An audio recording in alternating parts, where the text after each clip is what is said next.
Alhamdulillah sore hari ini kita telah tiba di Pasar Sentral Palopo. Di sini kita menyiapkan semua kebutuhan logistik seperti makanan, beras, popok dewasa, popok balita, terus juga ada pembalut. Ditambah lagi kita juga tadi menyiapkan mukena, sarung, handuk, dan juga sekarang kita juga sedang menyiapkan kompor untuk para pengungsi yang menjadi korban banjir di Masamba. Jadi kebutuhan dasar yang kita siapkan pertama sandang. Tadi sudah disebutkan oleh Wahyu terkait selimut, mukena, alas tidur, dan kemudian sembako tentunya yang dibutuhkan oleh mereka. Ada hal yang menarik kenapa kita beli kompor, karena salah satu kebutuhan di sana mereka mengeluhkan sudah banyak bantuan makanan masuk, tapi mereka bingung mau mengolahnya gimana, mau masaknya gimana. Jadi kita siapkan dari sekarang agar mereka ketika mereka dapat bantuan di sana nggak kebingungan gimana cara masak.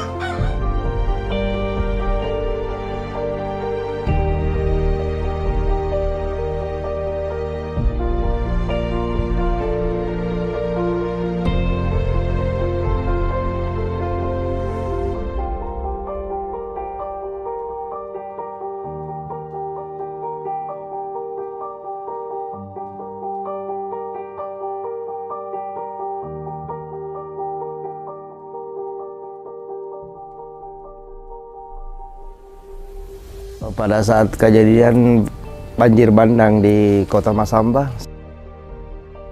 kejadiannya yang habis sholat maghrib lah kejadiannya. Yang terus setelah habis sisa ya mulai air sampai perut lah, sampai setinggi perut.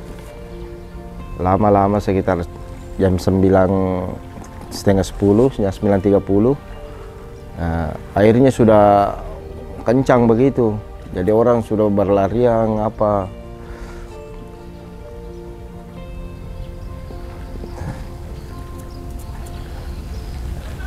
Anda kebayangkan kalau dilihat.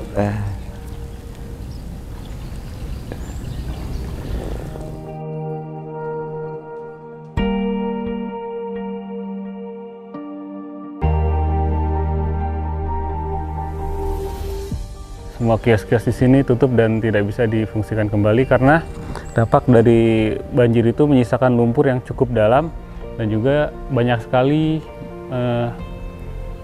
barang-barang mereka dalam itu yang mengalami kerusakan.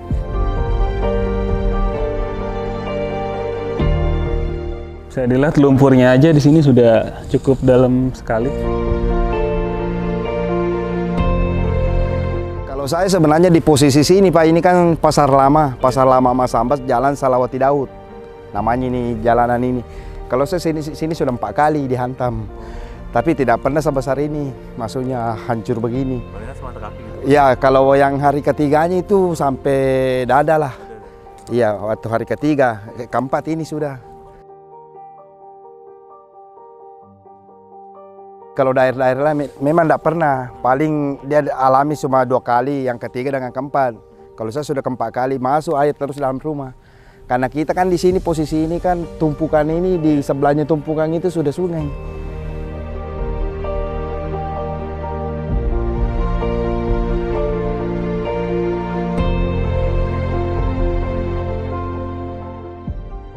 Bisa kita lihat di sini ada salah satu rumah penduduk yang tertimbun oleh material rumpul yang cukup dalam, dan bisa dilihat juga ya di sini ada sepeda motor yang udah rusak parah, dan sepertinya nih rumah ini sulit untuk ditempati kembali karena sudah inilah bisa dilihat sudah sangat parah sekali, sudah bisa sampai 1 atau 2 meter dia tertimbun oleh lumpur.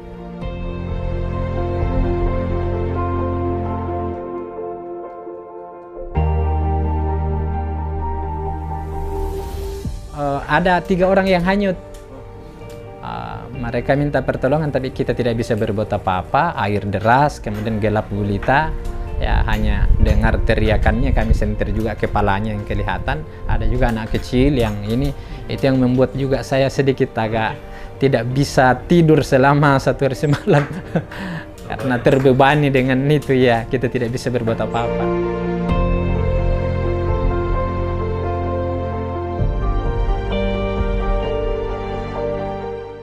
Yang luar biasanya itu yang di luar dari di luar dari logika kita. Air itu yang mengalir itu kalau ketika apakah kayu di bawah itu lebih tinggi daripada posisi ini, di atas dari kita.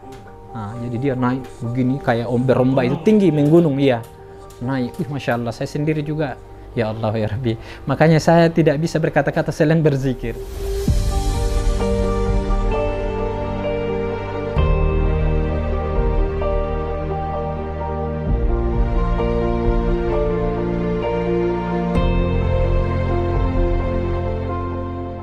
Pada waktu malam kejadian memang datanya itu kayak goyang, kayak gempa. Makanya banyak orang selamat di sini di Meli. Satu saja yang korban. Karena yang ke sana Pitambua dengan Rada, yang sampai ke sana hanya lumpur dengan pasir. Jarang batu besarnya. Nah, kalau di sini kayak gempa, biar orang tidur terasa juga, bangun juga cepat. Nah, bilang air banjir kayak gempa tuh lari ke tempat ketinggian. Ada itu kakak ipar dari atas, kebetulan mau ada acara di atas yang ujung-ujung kampung di atas. Dia bilang sudah menyeberang air di atas begitu.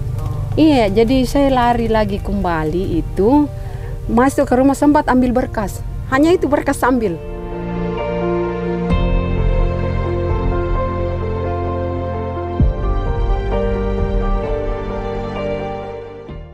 Ini akibat gempa, akibat banjir semua ini Pak. Iya, itu habis itu rumah di situ satu, ini satu juga. Iya.